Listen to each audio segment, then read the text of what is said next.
کیونکہ جب اللہ اس کو دیتا ہے یا کسی کو بھی دیتا ہے مال و دولت اور ہر طرح سے جو ہے کہ مضبوطی اور کامیابی، تو اللہ اس کے ساتھ اور زیادہ امتحان لگا دیتا ہے. اللہ تعالیٰ اس کے ساتھ اور امتحان لگا دیتا ہے، بہت سارے امتحان. جو دولت مند ہے، جو تمام طریقے سے عیش و آرام سے لیس ہے نا، اس کے ساتھ اللہ بہت آزمائش رکھتا ہے. بلکہ اگر ہم غور کریں تو ہم کہیں گے کہ اللہ ہم کو تو تنگ دست رکھ، جس حال میں ہے کہ بس 2 روٹی ہم کھا لیں اتنا ہی بہت ہے. وہ زیادہ بہتر ہم کو لگے گا کہ وہ زیادہ بہتر ہے، کیونکہ ان کے امتحانات تو بہت زیادہ ہیں. ان کے پاس اگر مال اور دولت ہے اور اگر ان کے بغل میں پڑوسی بھوکا رہ گیا تو ان سے سوال ہو جائے گا. کسی کے پاس مال اور دولت اور تمام طریقے کامیابی ہے اور اس سے کسی بھی طریقہ کسی کے ساتھ بے انصافی ہو گیا تو اس سے ڈبل سوال ہو جائے گا. کوئی مجبور کسی چیز کی کمی کی وجہ سے مر گیا، وہ بھی پکڑا جائے گا، وہ بچے گا نہیں، بھلے 2 گھر کے بعد ہی کیوں نہ ہو، بھلے اس خاندان کا ہی کیوں نہ ہو، بھلے دور کا رشتہ داری کیوں نہ ہو. میرے دوستوں سوال ہوگا، یقین مانو، یقین مانو، مان لو وہ بچ نہیں سکتا. کوئی بادشاہ ہو گیا اور بادشاہ کے ریاست میں اگر کوئی ناانصافی ہو رہی ہے اور ناانصافی چل رہی ہے اور ناانصافی دہرائی جا رہی ہے، ان کے تمام سربراہان جو ہے کہ اس ناانصافی پر جو ہے کہ ریاست کو پریشان کر رہے ہیں، تو وہ بادشاہ پکڑا جائے گا. سب سے پہلے وہ بادشاہ پکڑا جائے گا اور سب کا گناہ اس کے اوپر تھوپ دیا جائے گا. اسی طرح سے ہمارے اور آپ کے درمیان میں اگر کوئی بہت دولت مند ہے تو اس سے بھی ایک ایک چیز کا حساب لیا جائے گا. اس کے خاندان میں اگر کوئی مجبور ہے تو اس نے اس کی مدد کیوں نہیں کی. اس کے پڑوسی میں کوئی اگر لڑکی دولت کی کمی کی وجہ سے شادی بیاہ نہیں ہو پا رہی ہے، اس نے مدد کیوں نہیں کی.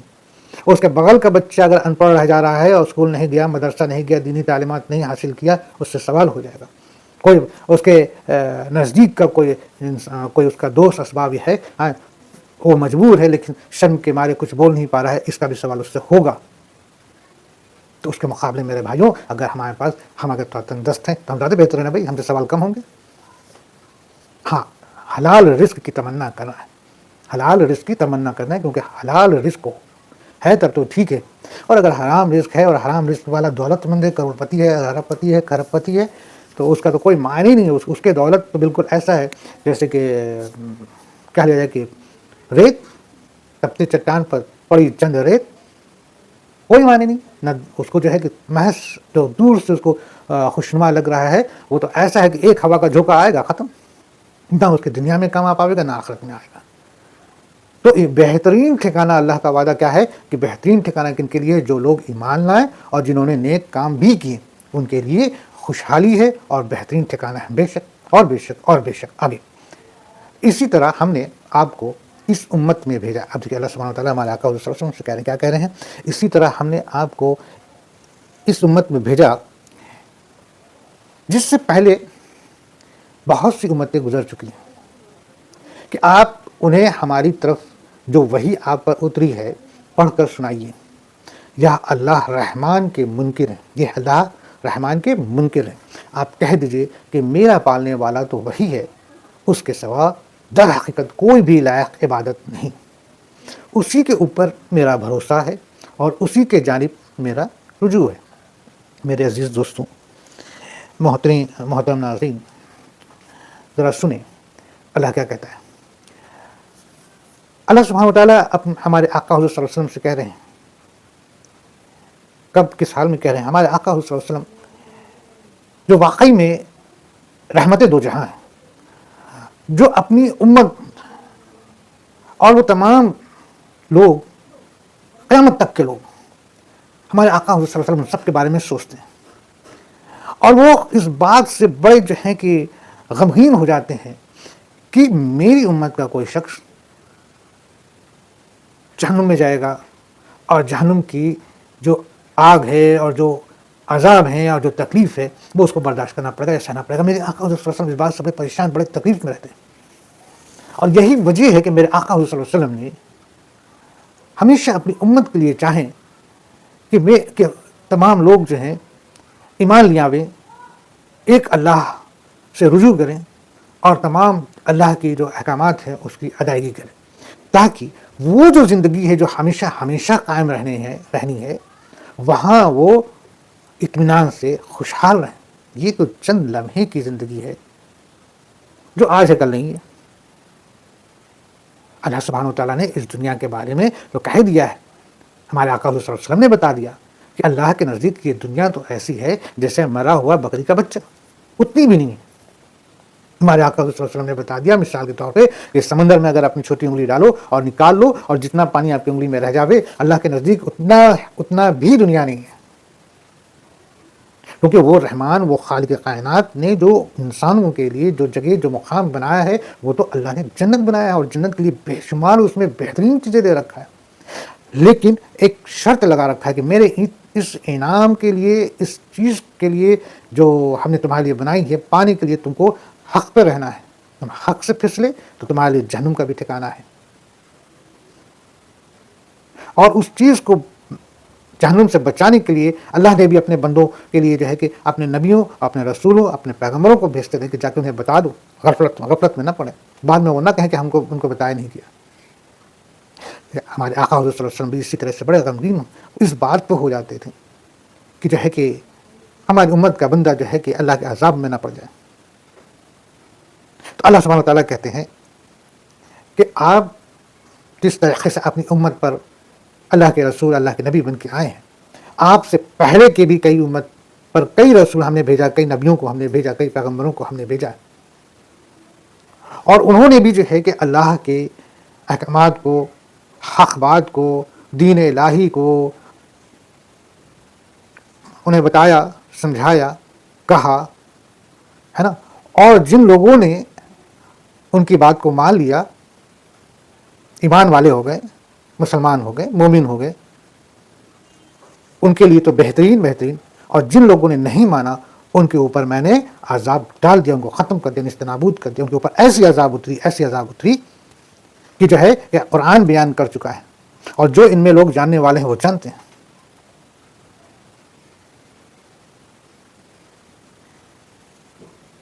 تو آپ ان کو بتا دیجیے کہ اللہ کے نزدیک کوئی بھی چیز ناممکن نہیں، اللہ کے نزدیک کوئی بھی چیز ناممکن نہیں ہے۔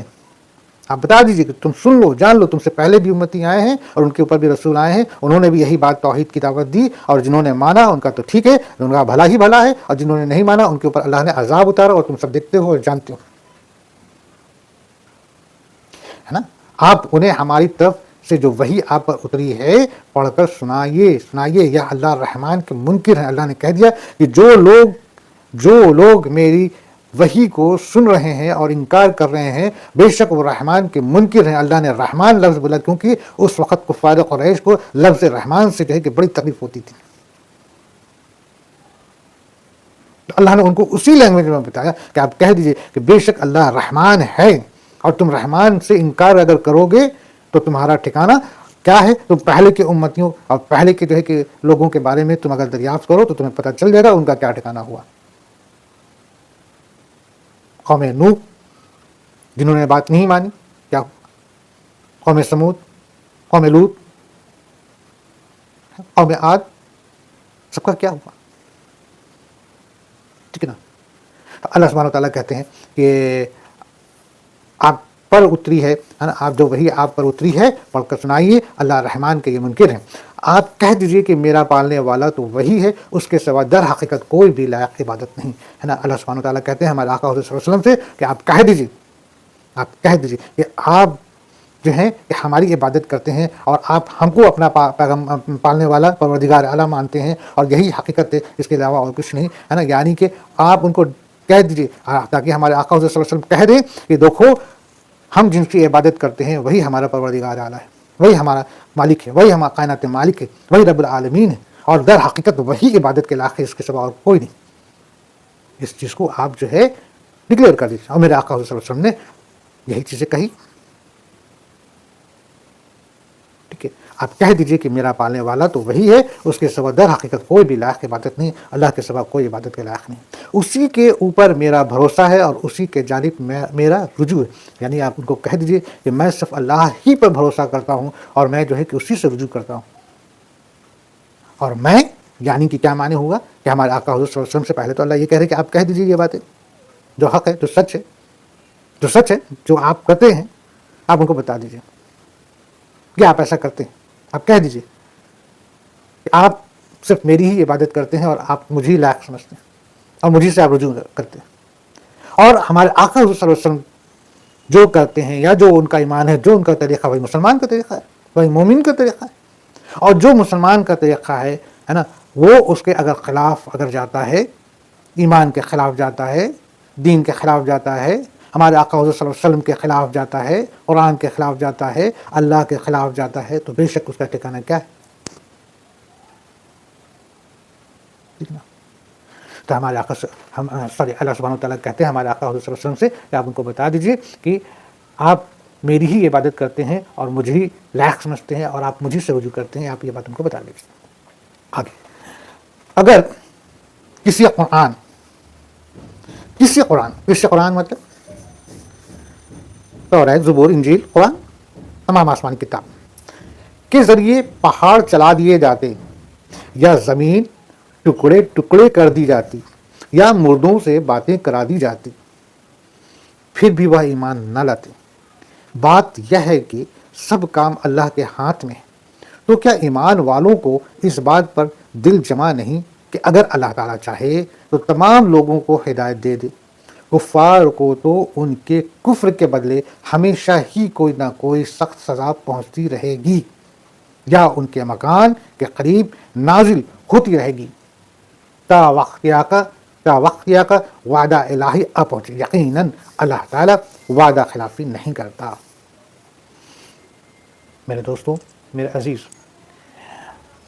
دیکھیے یہاں پر اللہ سبحانہ وتعالیٰ وہ جواب دے رہے ہیں جو اس آیت سے چند آیت پہلے ہم لوگوں نے پچھلے پارٹ میں پڑھا، کہ کفار قریش جو ہیں کہ ہمارے آقا حضور صلی اللہ علیہ وسلم سے طریقے سے جو ہے نا کہ ان کو آزمائش میں ڈالتے اور پریشان کرتے، اور ان کی جو ہے کہ ان کے ساتھ سازش رچتے ہیں اور ان کو طریقے سے جو ہے کہ پریشان کرنے کی چالیں چلا کرتے تھے. ٹھیک ہے نا؟ یہ بھی کہتے تھے کہ آپ کوئی جو ہے کہ معجزہ کیوں نہیں کر دیتے؟ اچھا چلو یہ قرآن ہے یا وہی ہے یا آیت ہے، تو کیوں نہیں اس میں معجزہ کیوں نہیں اترتا ہے؟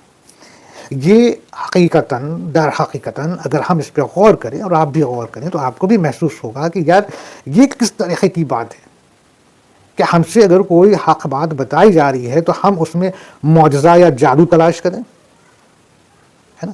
اور وہ بعض وقت یہ بھی تو کہتے تھے نا کہ اچھا ٹھیک ہے عذاب آ جائے گا، عذاب لا کے دکھاؤ، ہے نا؟ تو اللہ سبحانہ وتعالیٰ نے ان کے اس سوالات کا یہاں جواب دیا ہے. جواب یہ دیا ہے کہ اگر کسی قرآن، اب یہاں پہ کسی قرآن یعنی کہ وہ بھی آسمانی کتابیں جو اس سے پہلے آ چکی ہیں، توریت، زبور، انجیل اور یہ قرآن ہے نا، اس کے ذریعے اگر پہاڑ چلا دیے جاتے ہیں، یعنی کہ معجزہ بولتے تھے نا، تو اللہ کہتا ہے کہ ٹھیک ہے چلو تمہارا معجزہ ہم سب سے بڑا معجزہ، یعنی کہ جو ناممکن ہے تمہاری نظر میں، ہم اس کو بھی اگر کر دیتے، یعنی کہ پہاڑ کو زمین پہ چلا دیے ہوتے تمہاری نظر میں، ہے نا، مطلب کہ تمہارا ظاہری طور سے چلا دیے ہوتے، یا پھر تم جیسا کہتے ہو کہ زمین کو ہم پھاڑ دیے ہوتے، ٹکڑے ٹکڑے کر دیتے، یا پھر مردہ کو جو ہے کہ ہم تمہارے درمیان میں جلا کر کے تم سے بات کرا دیتے. یقین مانو تب بھی تم ایمان نہ لاتے. اب دیکھیے اگر ہم اور آپ یا کسی کو بھی دیگر کسی بھی شخص کو اس بارے میں اگر سوچنا ہے تو ذرا گہرائی سے سوچے پہلے کی واقعات اور قرآن کے واقعات پر جو قرآن میں ذکر ہے. حضرت موسیٰ علیہ السلام نے اللہ سبحانہ وتعالیٰ سے فرمایا کہ اللہ ہم سے آپ کی کلام تو ہوتی ہے، ہم آپ کو دیکھنا بھی چاہتے ہیں، ہے نا؟ تو اللہ سبحانہ وتعالیٰ نے کہا کہ نہیں ایسا نہیں ہو سکتا، تم نہیں دیکھ پاؤ گے. انہوں نے کہا نہیں ہم پھر بھی دیکھنا چاہیں گے. خیر جب انہوں نے بہت زیادہ کیا تو اللہ نے کہا کہ اچھا ٹھیک ہے چلو تم سامنے کی طرف نظر رکھو، دیکھو ہم آتے ہیں. اور ابھی ایک زور کی ایک ایسی روشنی، ایسی زبردست روشنی اٹھی کہ ابھی محض ذرا سا کہتے ہیں کہ ایک سوئی کی نوک جتنا بھی اٹھی تھی کہ حضرت موسیٰ علیہ السلام کی آنکھیں اور ان کا ہوش نہ دیکھ سکا اور وہ بے ہوش ہو گئے اس کی چمک سے. غور کیجیے گا. قوم سمود نے حضرت صالح علیہ السلام سے کہا کہ آپ اس پہاڑ سے جو ہے کہ اٹھنی نکال دیجیے، اور وہ اٹھنی ایسی ہو کہ حاملہ ہو، اس رنگ کی ہو، ایسی ہو، ویسی ہو. حضرت صالح علیہ السلام اپنے قوم کو سمجھائیں کہ یہ کیا کر رہا ہو. انہوں نے کہا کہ نہیں آپ کر کے دکھائیے. حضرت صالح علیہ السلام نے اللہ سبحانہ وتعالیٰ سے دعا کی، اللہ سبحانہ تعالیٰ نے کہا کہ دیکھو پھر بھی یہ نہ ماننے والے ہیں تو مان لو.